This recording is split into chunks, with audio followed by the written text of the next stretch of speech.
Call me sentimental, but to me, the most joyful moment in sports is the soccer goal. And when that goal happens at the World Cup, well, it's pretty good. I'm Brian Phillips. With the 2022 Men's World Cup approaching, I'm making a podcast called 22 Goals on the Ringer Podcast Network. It's about 22 of the most fire emoji goals in the history of the tournament. We're going to have so much fun.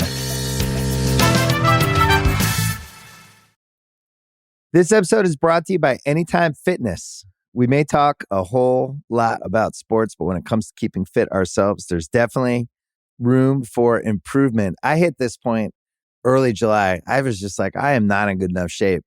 I started trying to walk at least 15,000 steps a day or hiking or just anything to keep my legs moving. Now it's the end of 2023. I feel great. I had a physical 3 weeks ago, and the guy was like, "You're doing great. You're doing better than you were 3 years ago." I felt great. Whatever your goals are, progress is possible thanks to Anytime Fitness.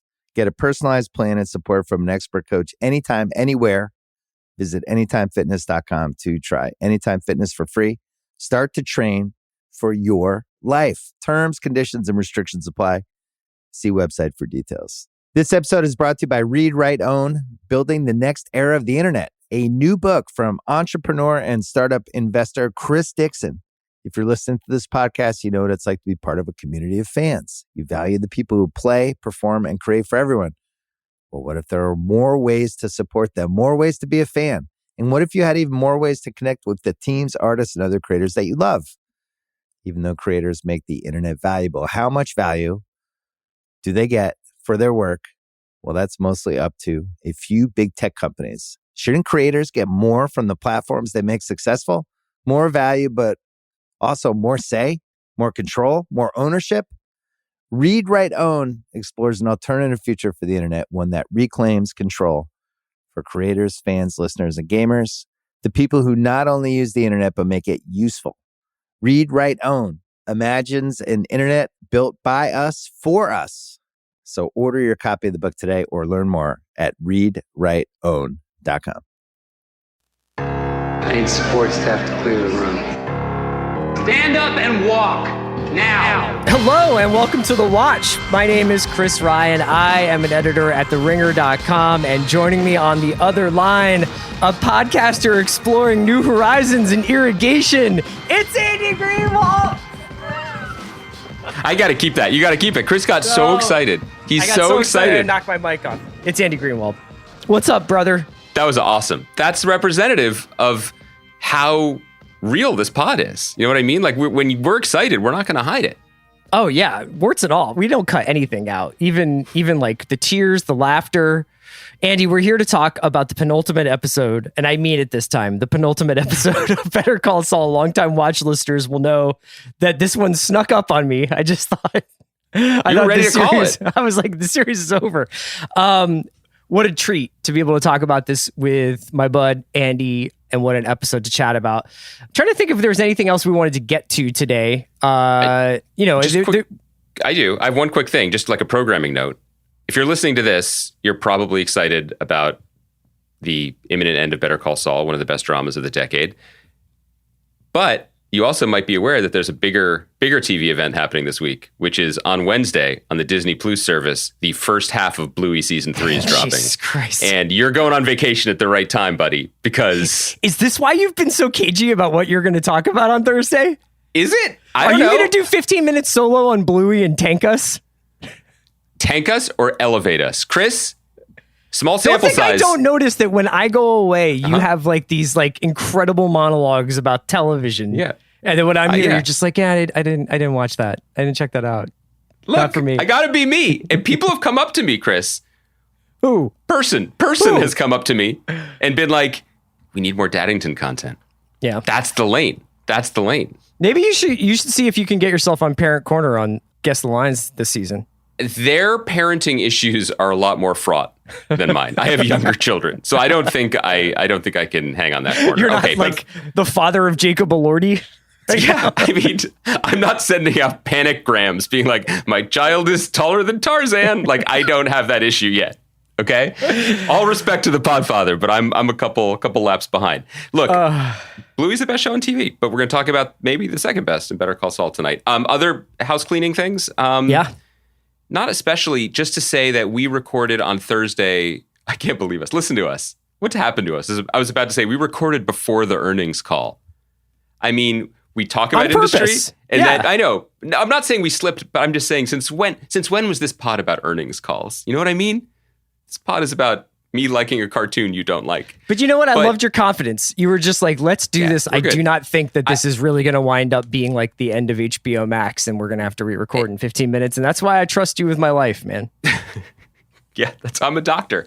So I think the takeaway from this event was both, I think the whole thing was overhyped and a little bit undersold. And I think it's going to take time for it to shake out to understand what it means. We should just wanted to circle back to say the takeaway from the earnings call that we did not wait for was essentially that within a year or in a year, there will be one streaming service that will have all of the assets of HBO Max and all of the assets of Discovery Plus. And this was not really a secret or a surprise. The CEO of Discovery doesn't buy Warner Media to keep all of the assets in separate boxes. That doesn't make any sense. Right. Especially when the Discovery assets have much less subscribers than the HBO assets. Yeah. And are they flavors that go well together? Do they make sense? Does one skew male and one skew female, as was presented to us, which and the other one leans out? Roasted? Yeah. Do you remember the bit on The Simpsons where they're like making fun of like hacky comedians and they're like, white guys walk like this and black guys walk like this? That's basically what the internet's reaction to David Zaslav's presentation was. Anyway, that all makes sense from a consumer and a business point of view. What it completely obscures is whatever is happening behind the scenes. And we can't speak to that. And, people's jobs are on the line and people's futures. The shows that were greenlit are being red lit, which is a new thing. Is that a thing? I just made it up. Sounded pretty good. Let me know how you feel about it. We don't know. It's going to take time to shake out. Is some essential soul of HBO or HBO Max being removed in all of this? Again, we don't know. Casey Bloys is still steering the ship. Succession season 4 is still filming. So I think everybody hopefully is taking a deep breath and let the Batgirl discourse play out in real time. I don't know what more there's to say about it other than combining assets of a streaming service makes sense when there are too many streaming services. The only thing I was going to ask, the thing that we didn't get a chance to get into the specifics on, nor will we be getting into the specifics on them here, but needless to say, there were a lot of numbers thrown around in terms of the profitability or the revenue generation of these various services, specifically the HBO Max, and everything.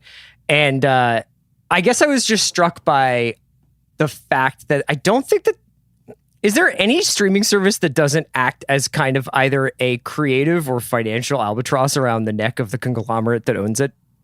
Well, no, because they are all massive. And I know Netflix is sort of separate and Amazon and Apple are separate. So I guess what I'm really talking about is the Paramount, Warner, Peacock group of services.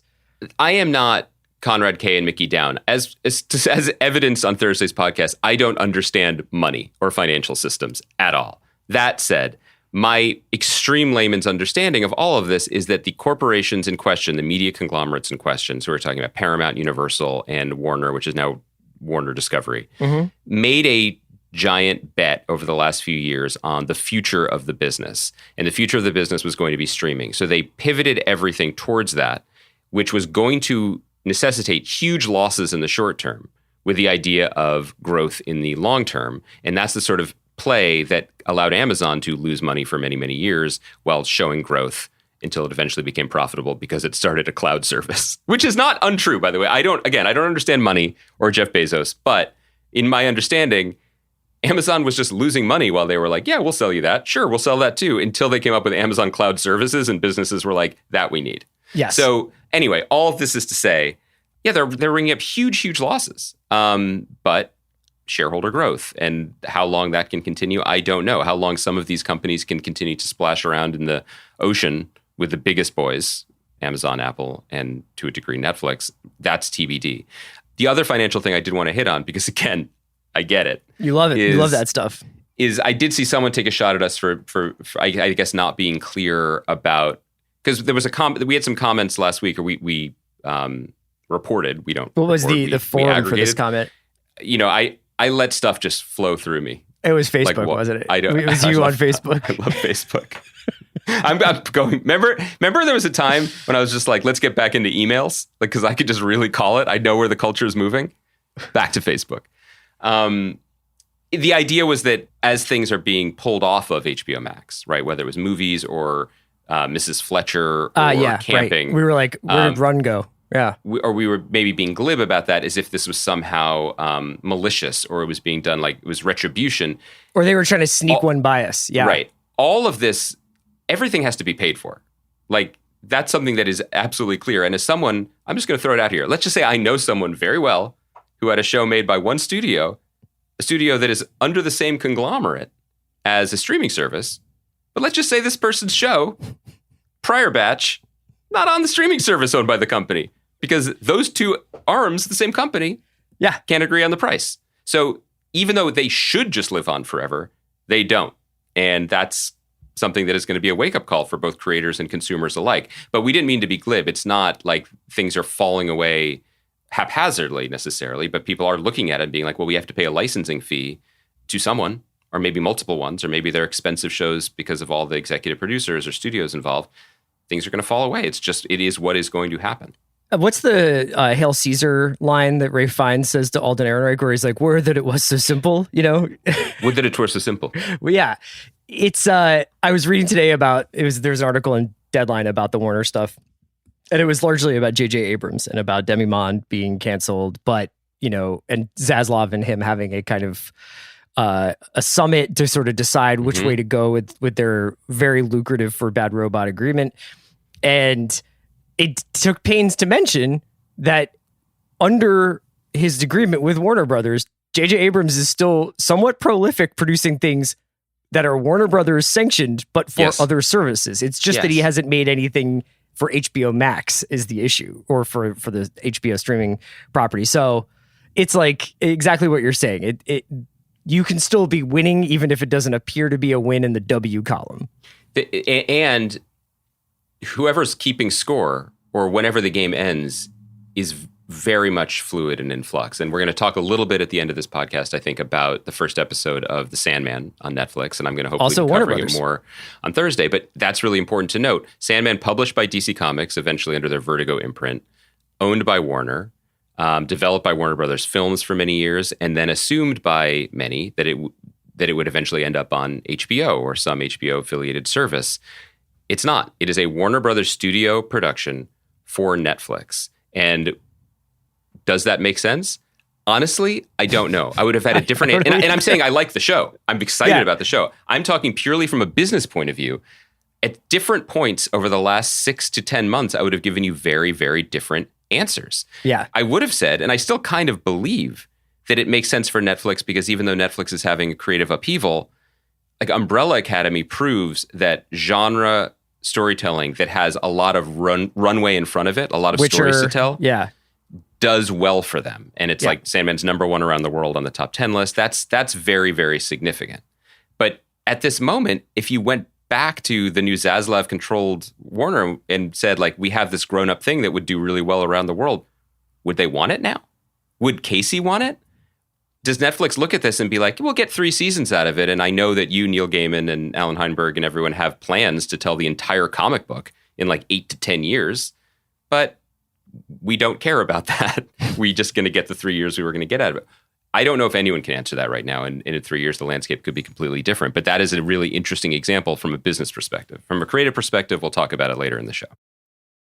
This episode is brought to you by Mint Mobile. New Year's resolutions are fun the first couple of weeks. Then you kind of maybe conveniently forget about them halfway through January.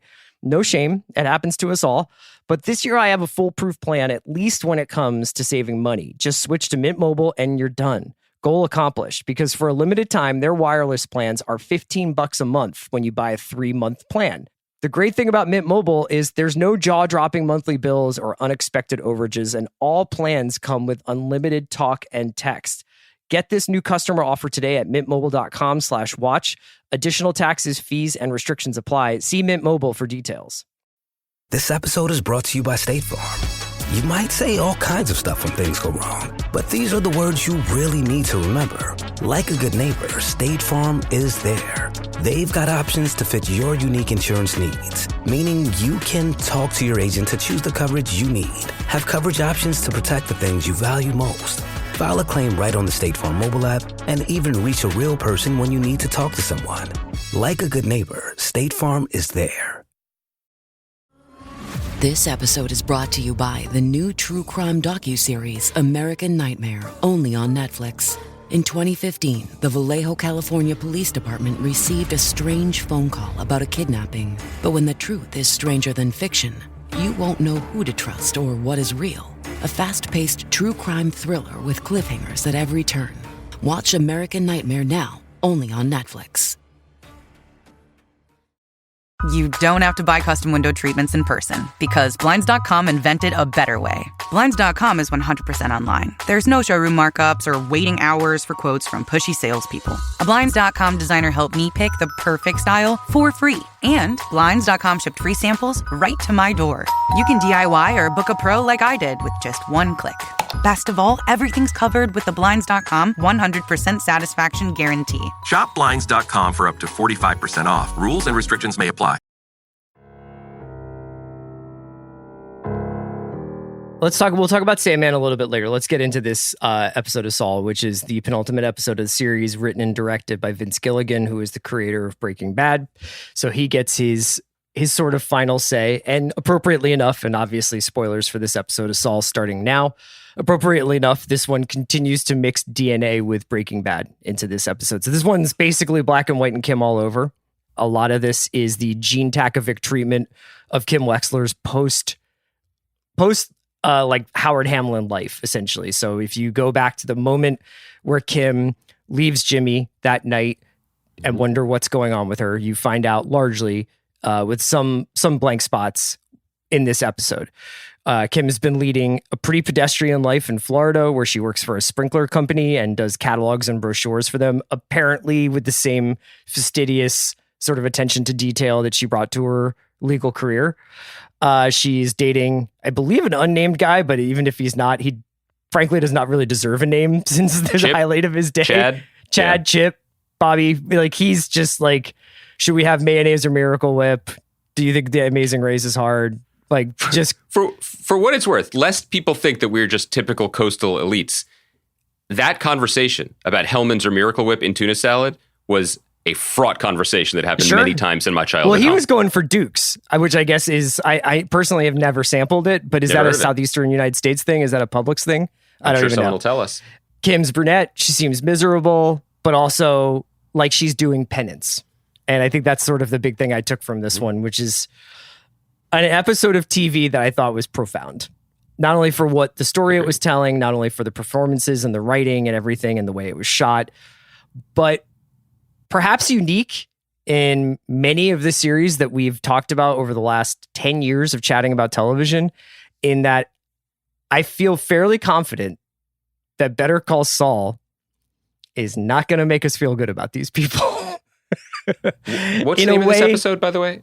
It's episode 12 as of you and I recording. Oh, the name will be released later tonight, probably. I guess so. And I guess you could take a couple of like Clubhouse guesses based on the people who appear in this episode. But not only just the tone of the episode as a whole, and I think the oppressive feeling of the... It has a name. Oh, go for it. Waterworks.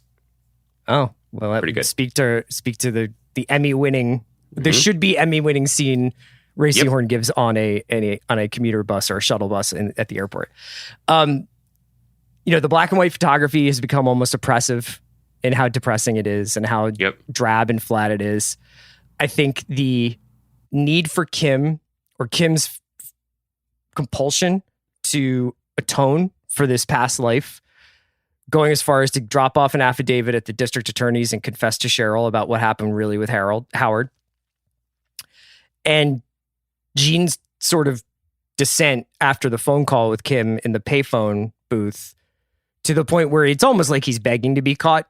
It goes further and further down the rabbit hole of not just getting away with identity theft, but then messing with like, I'm going to have a drink in this guy's house. I'm just going to kind of taunt the system almost because I just keep getting away with it, to paraphrase Jesse Pinkman. And then that very last scene with Marion, which is why you hire Carol Burnett. If we were kind of wondering last week, like, it's cool. Like, I'm sure there's got to be something coming here with this Carol Burnett character, because while it seems like she had a great time on set, like, it's strange just to have her be in this kitchen drinking schnapps. And then you get that moment where, and it wasn't lost on me, the pop culture, like, sort of overtones of this guy who's going to kill Carol Burnett. Yeah. That's who this guy is. What was your general takeaway? We can go through sort of beat by beat in a second. I was blown away by this episode. I think it's one of the best hours of TV in recent memory.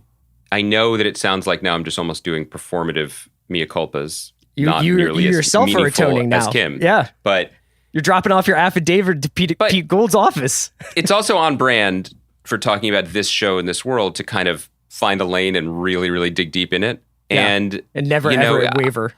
I'm really blown away by how snookered I was. I mean, first of all, can I just do a quick pause and say something?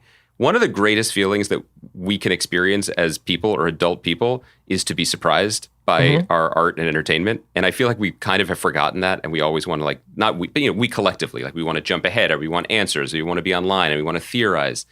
It's awesome to be caught flat-footed by people who know what they're doing. You know, it's fun to go to see a magician perform and be like, I don't know how you did that, but I'm dazzled and I'm in awe. And that's kind of how I feel about this, because I completely agree. I also would say that the shows that you and I have felt most passionately about over the last couple of years, whether it's like The Bear or Mayor of Easttown, have felt that way. Have felt like, oh shit, this is different. This feels real, or this feels, you know, like something I haven't seen, or feels like something I haven't seen before. But continue. I'm sorry. Not at all. I'm glad that we get to sort of link up and cry Hosanna about that, because I think Kim has never not been who she is. She's one of the most brilliantly, sharply drawn characters in recent memory on television. And we, as either bad TV fans or Breaking Bad TV fans, spent a large portion of the last 7 years now, anticipating a gruesome end for this character. Something terrible would happen. She would be pushed too far, or something would catch up to her. But Kim is a good person who has had a strong moral compass even when she has deviated from it in her life. And I watched this episode and I'm like, this is always where it was going. This is always where it needed to go. And I love that feeling. And I love that I was wrong about it. And I love that I missed it completely, that we didn't even take a moment to consider that as an option over the last few years. At least I don't think I did. I don't think either of us did on this pod. Because here's the thing about Better Call Saul. They fucking did it to us again. This is a show about a bad guy. It's a show about a bad guy. And they changed the timing and they changed the narrative. And we met someone who we thought was shallow and they made him deep. That's what the project of the show was. But the depth doesn't always mean you find gold. It just means you follow you find a hollow place that can't be filled, that someone is always going to try to fill. And I just feel really worked up, honestly, about the artistry at play here, because not just because I didn't see it coming, because who am I, but I feel like many people in the audience kind of forgot. And at times during the last few years, we've been, you know, we've either discussed at arm's length or maybe poked holes in the idea that Peter Gould and Vince Gilligan and their crew were considering actively Better Call Saul as a corrective in some ways to some of the issues with Breaking Bad, which, you know, as discussed by us even as recently as the other week, like, kind of had it both ways in its ending. It gave the moral ending in Granite State. Felina got to kind of make up for everything. His family got paid off. His best friend, or his surrogate son, he saved him. Yep. There was a feeling that he, even if like he wasn't a good guy, made up for a lot of his wrongdoings. That he made up for it. That it was somehow worth it, maybe if you squint and forget about Hank or whatever, right? Like that somehow that whole calculus worked. We're not getting that here. And what was so brilliant about this episode was the way that it kept jumping tracks, starting with Saul anticipating seeing Kim for what, you know, might be the very last time, letting the Kim portion play out, returning to that Saul scene. And you can see in that moment when the road permanently divides. Yeah. And in a very human, relatable way. I mean, both of us, I'm sure, and people listening, whether it's not necessarily over a divorce settlement, but there have been moments when you've reached the end of something with someone and you're never going to agree on the terms of it. And you're going to go, And in this case, we saw the trauma, we saw the breaking point, and we now understand why Saul is the way he is. He can't go there and deal with it, and she can't live with it. So what do they have to say across that table? I mean, it was devastating. It was powerful. Did you get the impression when she's in the office in color and she's seeing that office, I guess, for the first time? Yeah. That they had much communication in between the point where she had left him and this divorce being settled? No, I think intentionally no. I think she has laid pretty clear boundaries and continued to, in the other points in the episode as well. It was so strong and powerful, and then we got to run it back and talk about the Florida stuff, but it was so strong and powerful that the cross with Jesse, which you guys know, like I'm generally not allergic to, but I get a little itchy. Like I don't know if we need it always, but I thought this was a really nice grace note because it did sort of square the circle of like, yes, Kim existed in this universe. Yes, there was a moment. The guy who doesn't do paperwork is Emilio, who is soon to be dissolved in the bathtub. Right. So now we can kind of there get were a couple of good callbacks to Bad and to Saul, like Victor St. Clair is an alias that Jimmy uses in the second season. That's when she's like, that's when she says her name is Giselle, their brother and sister who are con. It's not dissimilar to the con that Jeff and Gene were running on guys in Omaha. Why don't we go through the episode sort of beat by beat? So obviously I was asking you about whether or not you felt like they had much interaction in between Kim leaving and her coming into the office. There's a little bit of wet eyes. There is that like one moment of kind of humanity in Saul before Kim walks in. But obviously they have that pretty hostile separation. Well, hostile on his side.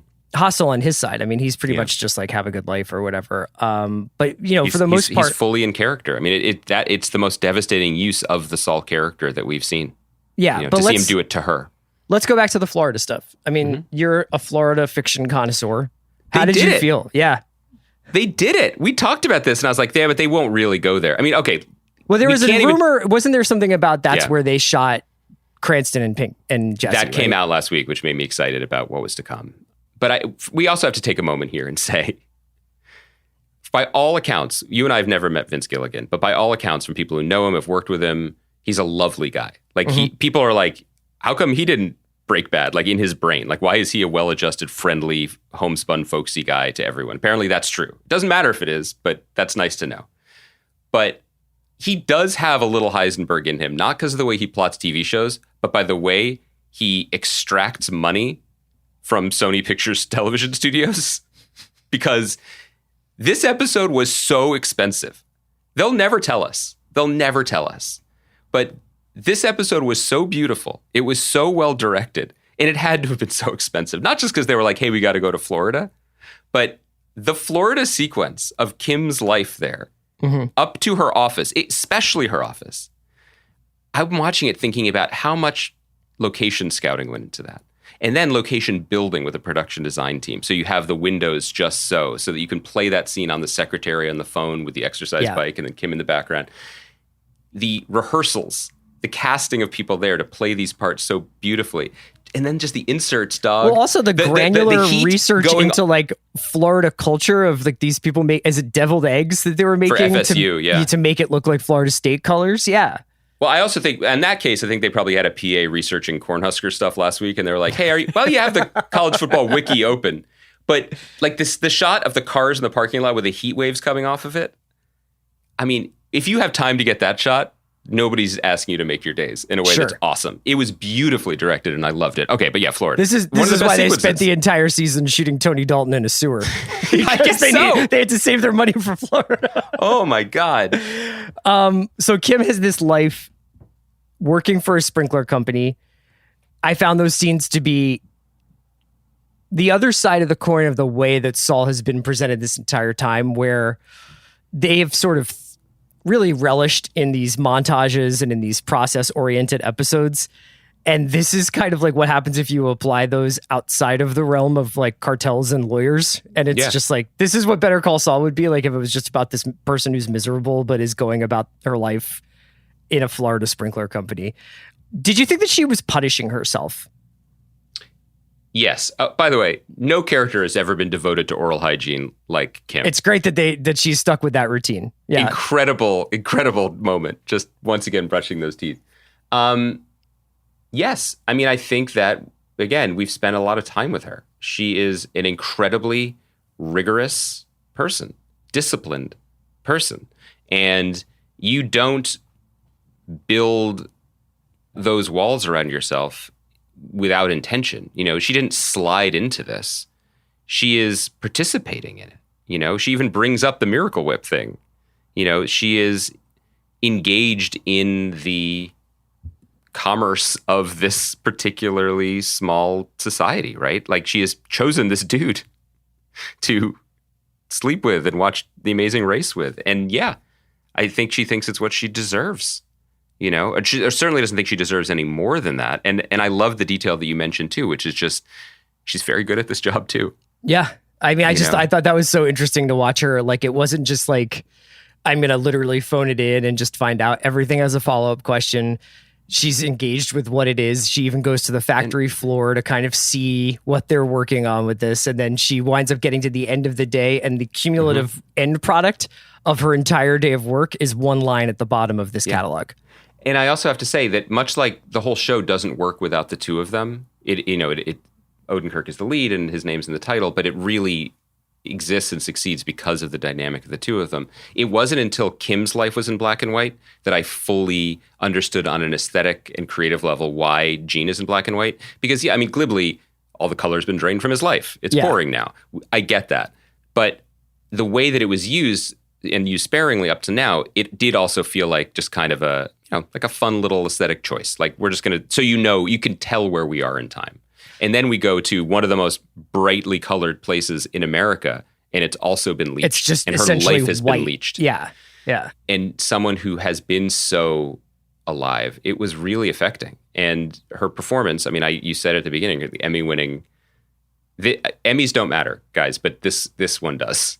It really does. This performance in this episode alone was God level. It was staggering. Couple of other Florida things to mention. One is just how similar her life was to her life with Saul or Jimmy. You know, the sort of more like quotidian conversations about what to eat or how to eat it. Yeah, we saw a lot of that, yeah. Watching TV at the end of the night. That used to be her and Jimmy's big thing, is getting Thai food and watching classic movies, you know? And this is sort of like, if you adjust the dial just a couple of things to the left or right, it's hell on earth. You're stuck with this fucking guy who's like, hey, there's an Outback in Satellite Beach. Want to go? Like, and that was a great detail, by the way, just because like the amount of Outbacks in Florida is so mind blowing sometimes. Like, but yeah, like I just thought that the idea that she was essentially living very much the same life, but minus this key, chemical component that was maybe love. Maybe it was just the thrill of the illicit or the thrill of being involved in like this consequential life. And now she doesn't have that. But like, yeah, the idea that just basically like meaning had been sucked out of her existence. And then she kind of gets it back. She goes back to Albuquerque after this conversation with Gene. I guess briefly, like, were you surprised that that's what the conversation was? Because we saw a version of it from a distance with no audio. Yeah, I was surprised because again, I really, really just respect the decision making that led to giving us knowledge of the conversation, but ignorance of the content of the conversation until this week. Like that, the way these two episodes were in conversation with each other was just so masterfully done. You know, they are of a piece. They are deeply connected. And we pointed out last week that it was rare for Saul to end with a cliffhanger like that, just walking into a house. And the handoff thematically and narratively was just really remarkable. But yeah, I didn't have any idea. I certainly didn't think that they had spoken. I think the takeaway that I had, again, for no good reason whatsoever, was that he was somehow given the runaround. That there was I definitely thought they spoke, but I thought the ingenious thing was the way that we see it from the perspective of the camera in the previous episode in Breaking Bad. It looks like he's exasperated or scared or upset in some way. But when you get it from the Kim perspective, he's basically kind of being a bastard. Yeah. He's being, I mean, he can't drop the character down. So it raises the question, who is he underneath all of it? And what is his response? I mean, it's addict behavior, right? Like he then, now we know from last week that as soon as this call happens, he decides to be somebody again and get one over on people and take what he feels he's owed, which is what happens with the extra trip upstairs with the watches and the cigars. I mean, it's just affectation at that point. It's just he wants to be impressive. And in that moment when he's like, oh, a hat person, I need a cigar, take a drink. That's the same thing when he's showing Kim his tacky ass office. He's like, look at what I've done. Look what I have. I don't think there are enough superlatives, and we couldn't do it on this podcast to talk about her performance, both in that telephone call scene and then later. The Albuquerque sequence is just pretty astonishing. So if you had any money on there being any kind of continuation of Albuquerque underworld television, I think that kind of put it to bed. That was essentially like, you wouldn't ask Clint Eastwood when he's making another Western after Unforgiven. I don't think you're going to ask them, you know, what are you guys going to do in Albuquerque after that that sequence, because it's a ghost town, because Mike's not in the parking booth. There are no lawyers eating lunch. She's wearing like a parka. It's like the winter of discontent. She's wandering through these halls. She's been replaced. Everybody's been replaced by other versions of them doing the same kind of work. Yes. And Albuquerque, you know, Albuquerque is a phenomenal and interesting and surprising and weird place. I've spent a lot of time there. But if you shoot it differently, it's just a place. I mean, one of the things that it's good for shooting in is it can be a lot of different places. Yeah. It took Gilligan and this crew to be like, we're going to make a show about the way the sky looks here, essentially. And it was such a bold choice to shoot it in a completely opposite way. And by the way, shout out to whoever knew that they'd be trolling us by having Kim in a parka and then see the Alaska Airlines logo. Because anyone who had like she goes to visit Pinkman, like, obviously the timing, you know, but I thought that was pretty funny if it was intentional. I imagine everything is intentional. But yeah, it's a ghost town now. It has also lost its whatever it was, and I found that pretty powerful and moving too. And again, just on a process level, the casting of Howard's widow, she wasn't a widow when she was cast, like Sandrine Holt, what an interesting conversation. Because the character is, you know, we harped on it. Like, why are we spending time with her for this one scene? And, you know, in the same way that when they cast Francesca, I don't know if they knew that we're going to be using you in a lot of different ways over the course of many years. With the Sandrine Holt piece, they were definitely like, you're coming back and you're going to have to be able to do X, Y, and Z thing in a lot of surprising ways. Kim laying it all out in like in a deposition, basically, in a legal document. It was such a devastating and, of course, totally appropriate place for this to end up. You know, it was, and to see it written out, brutal. That's where I felt like the version of myself that watched the last few years of this show kind of died. Yes. Because when you read the clinical version of the plot of this show, it's not really that ambiguous. You know what I mean? Like, no, they're monsters. They set up this guy with the intention of destroying his life, and it worked, just not the way they thought it would. And then they let that lie live on to disgrace his memory. And she goes back to Cheryl for this, not absolution. I think it was legitimately like, I think I should be punished. You know what I mean? Yeah. Like, I have not suffered enough. And in some ways, I think she was like, she could hear something in Jean's voice that was like, you haven't suffered either, or at least you didn't learn any lessons from this. So I need to go back and take this on. And it's so brilliantly paired with the Jesse scene where he's like, is this lawyer good? Because I need someone who can just make bad things go away. Yeah. It's just what we all want for life. We just want it to be easy.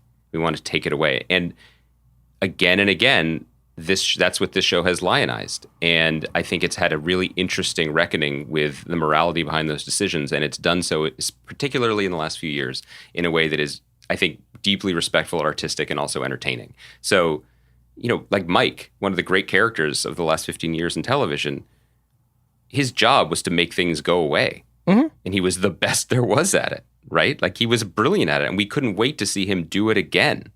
But, you know, there are people who used to be those bodies, and it all came due, you know, and it's kind of remarkable the degree to which we as an audience are so And this is a great thing. And playing with this and poking at it and considering it is what makes it art, honestly, because it was entertaining already. But like, I think if you had polled all of us 2 weeks ago, we're like, and then Gene will find Kim and they'll have a happy ending. What world does that come from? It's TV brain. It's entertainment brain. And I was completely, I mean, like, I was like, she's from Nebraska. He's in Nebraska. Yeah. One day she's going to come up to the Cinnabon, like in the last 5 minutes of the show, and it's going to be like, it was always you. The thing that really hit me hard, though, is her, I would probably guess, send-off from this series is that scene with Jesse. I think then you have to take a step. I think she's back. I think she's going to be in next week. I do. Fair enough. If it was her last scene, I think I could make the argument for why it should be. You know, I mean, obviously anything can happen next week, and in a lot of ways, like I don't think I've anticipated a series finale like this since Breaking Bad. But there was a lot of like symmetry to the characters of Kim and Jesse to me when I was watching that scene of these two people who I think were the sin eaters for sociopaths, maybe. I don't know. I mean, like they were the ones who went along with it, but never stopped feeling it.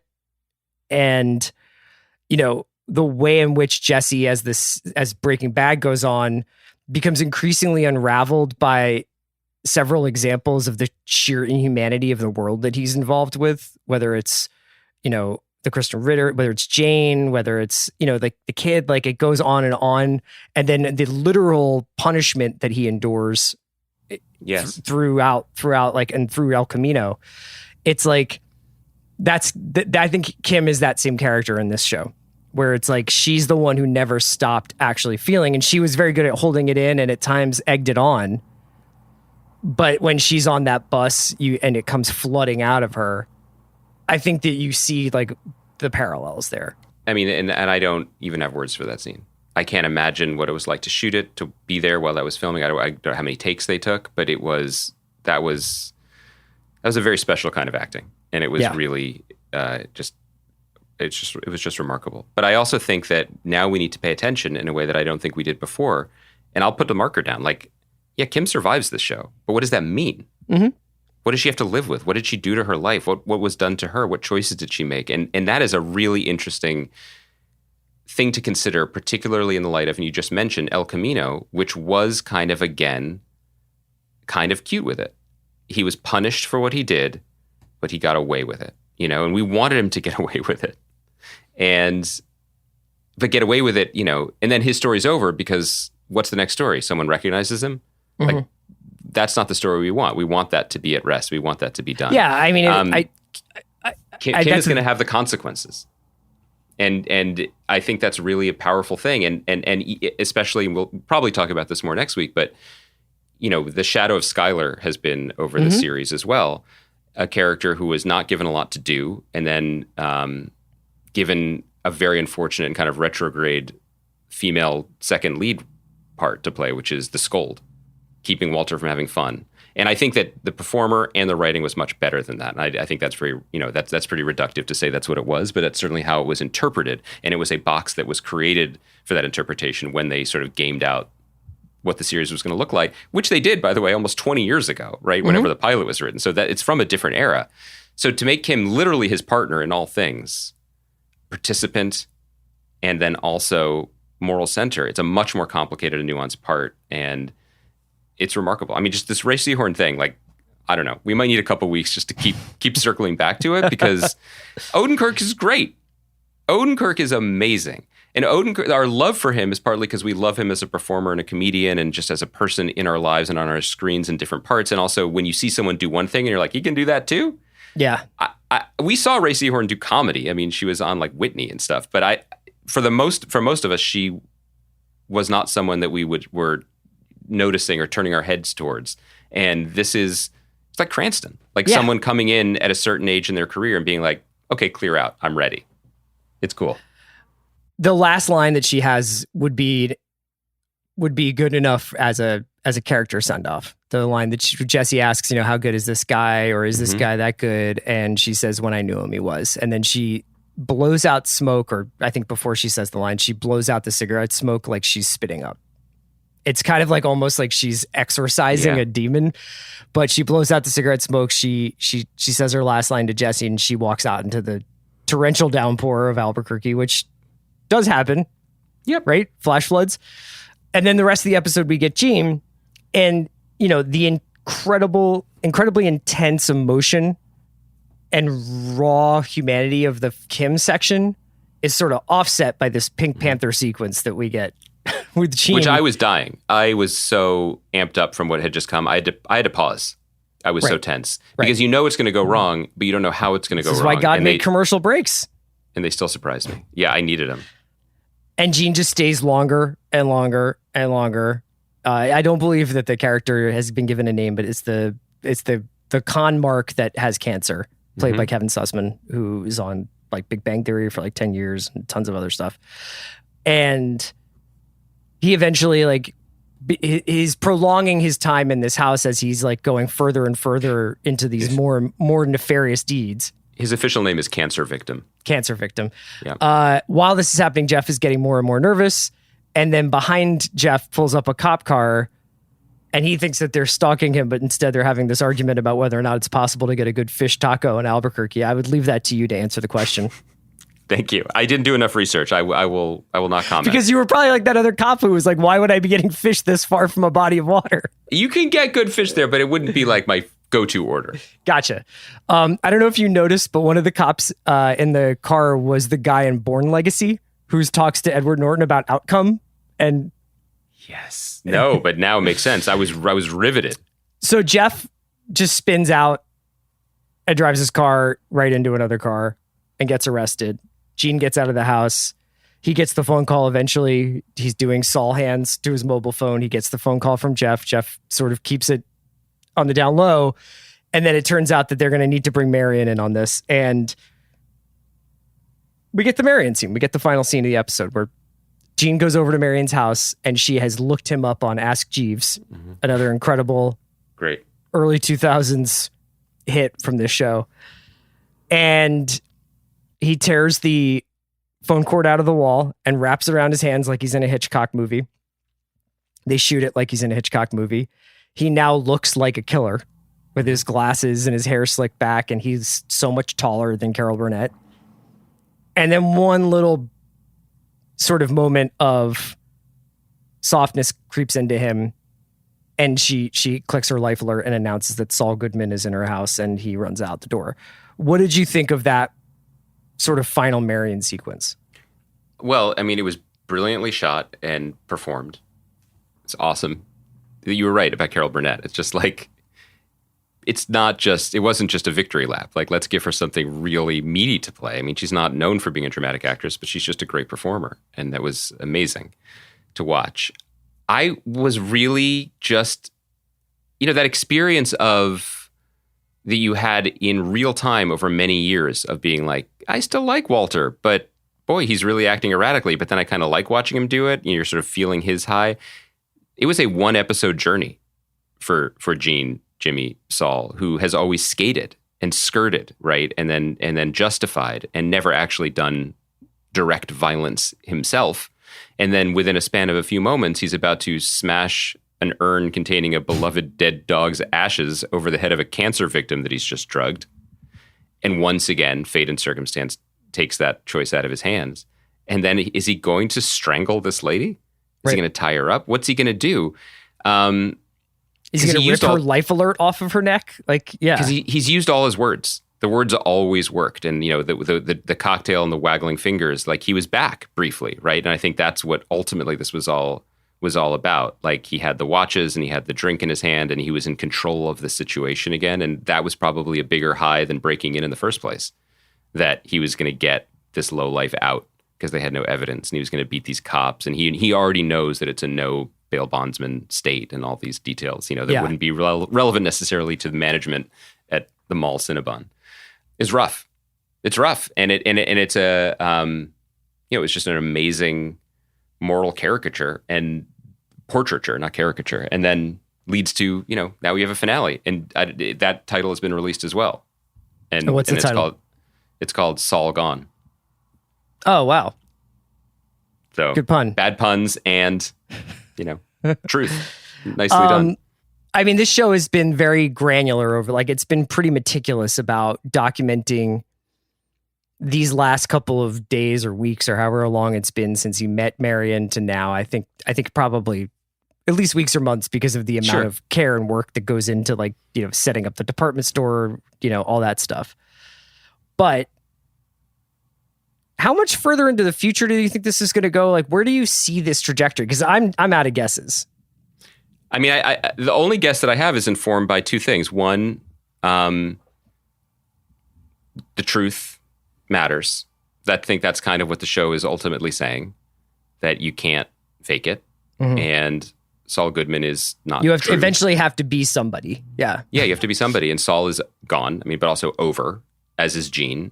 The only thing left is Jimmy. Like, I don't know if he legally changed his name to Saul. I would imagine if and when he is arrested, if that's something that happens on the show, it'll be James McGill, right? Like, he'll be back to that, which would make a lot of sense. It would make sense potentially for him to be back in Albuquerque. I mean, I don't know in the best way. I mean, that's where we started this conversation. Like, there is a version of this now where he does see Kim again in a courthouse, but not as lawyers. I mean, that's possible. She could be testifying against him. Yeah. That's all in play, and we don't know. I mean, I kind of am a fan of, not just because I love Kim and I don't want her to suffer anymore, but I appreciated her thoroughness, where she's like, the DA might not choose to do that. And that's also, for a show that has always, you know, found a lot of hay in the kind of in legal minutia, that's also true. And on Law and Order, everything gets prosecuted. But on this show, I don't know, maybe not. Yeah, I mean, there's a moment there where I felt like, in Sandrine Holt's reaction to Kim bringing this affidavit to her, that it almost felt like she was going to be like, I don't really want to deal with this. You know what I mean? Yes, like, I've made peace with the version of the truth that I thought happened, you know? I mean, someone said to me once, you know, that absolute honesty is not a kindness. Right. You know, you have to think about, Kim did this for herself. And I think that, to her credit, she knew that she did it to herself. She knew that it would cause, if not fresh pain, but an enormous avalanche of old pain. To Cheryl, is that her name? Like, that's probably worth noting too. You know, everybody is, as Saul says, you know, everybody's gone, everybody's dead. So why do you have to be punished? Yeah. Why does this ledger have to be settled? And I think it's pretty interesting and exciting to have all of the major characters kind of asking a question that is the job of the finale to answer. I'm so glad that they're doing this, because it's hard. Like, that's a really heavy. But again, when you think about the dominoes that were set up, that like the Gary piece, obviously a different actor, but like the plan, or at least a loose version of the plan. I don't think Jeff driving a cab and recognizing Saul 2 years ago was as, let's just throw an uncooked noodle at the wall, like Walter at the diner with a gun. Yeah. You know, which in the end of Breaking Bad, like they've said, we didn't know. We just threw that down as a challenge to ourselves to figure out where he was coming from and why he had that gun. I think they knew a lot, which is cool. But I also think that those guys are so good at what they do that they knew what was going on with Kim during Breaking Bad. You know, and so that they knew where she was, and they had an idea of what she was doing. Not necessarily when they were making Breaking Bad, but that the idea of what happens to Gene, which has been getting laid out throughout the entire series of Better Call Saul, they must have also known at some point where Kim was going. The other on that point, the other credit I really want to give them is there's a difference between loving your own characters and taking care of them. And I think that at times that's maybe been a little muddled or misunderstood, certainly by me, where, you know, I sometimes was like, well, I love Mike too, and seeing him be awesome is great. Yeah. But there's nothing more to teach us. Once the German stuff happened, like in the Super Lab, which was just an incredible thing, incredible season, maybe my favorite, there wasn't that much more to do. So, you know, when he shows up or Walter shows up, it's like, we love these guys too. We're all having a party. They have taken care of Kim Wexler, the fictional character, and treated her with dignity and respect and consideration of who this person might be and how she might react. And I think they've done the same thing for Jimmy and Saul, and that's awesome. That's just really cool to see that not that anyone would accuse them of this. I don't mean to set up like a straw man argument. It was they've never been like, yeah, well, they'll shoot guns in the desert for 7 more years. That's never been their project. Yeah, and I saw in the New York Times, they were in the recap of the Breaking Bad episode. There was a discussion about how there was a point about Saul, last week's episode of Saul, about how by the time most series get to their finale, there's so many strands, so many characters that need to be brought to a conclusion. And Saul doesn't really have that problem. It's got two people. It's really got two people that it has to sort of figure out what happened to and what it means. You want to just chat briefly about Sandman before we go? Yeah, I've only just started it, and I'm looking forward to talking to, hopefully, to my old friend Alan, who is the showrunner of it. But I will say that, like, it is one of the crazy things of one's life when one gets older, I guess, to wait 30 years and then have something, right? Because, like, Sandman, like, for many people in the world and many people listening, is a hugely important and, like, existentially defining experience. Having read that when it was coming out, basically bridging middle school into high school, and it ended in college. And I was, this won't surprise anyone, dramatic person. I was like, I'm done with comic books. That was like when I was in high school. I'm not going to read them anymore, but I'll buy the last 3 issues of Sandman, and that'll be the end of my Nocturne or whatever. And reading it and being like, oh, wouldn't it be cool if movie or whatever? And then the entire world changes and the industry changes, and suddenly it's not just possible for there to be a Sandman TV show. It's like Neil Gaiman being there, being like, no, I want this in there. No, I still want, and not to discredit, we're going to talk to Alan about his like creative process, but there were times when I think I would have wanted maybe even something different, like what should it or could it be on screen? But this is so lovingly and almost slavishly in the best possible. Can slavish ever be good? But I mean it. They have recreated the experience of reading the comic book in a way that might be off-putting, because it's not a normal way to begin a show. This doesn't tell you that, like, in 40 episodes, there's going to be an entire episode about William Shakespeare writing The Tempest, right? Like, that's not foregrounded here. But that's coming, I guess, because they're doing it. And it was kind of amazing. People at Netflix were like, we got to get this Tempest tease in there, though. Yeah, right. Like, we've got some sets on hold in Stratford on Avon. Yeah. We got a good deal on it. I just somebody looks up from Floor is Lava of season 3 and is like, are they really not going to tease the Tempest? But I thought it was beautiful, and it was really engaging, and I thought, like, it's just weird that, like, for 30 years this wasn't my concern, but for 30 years I was like, well, who's going to play Morpheus? No one looks like that.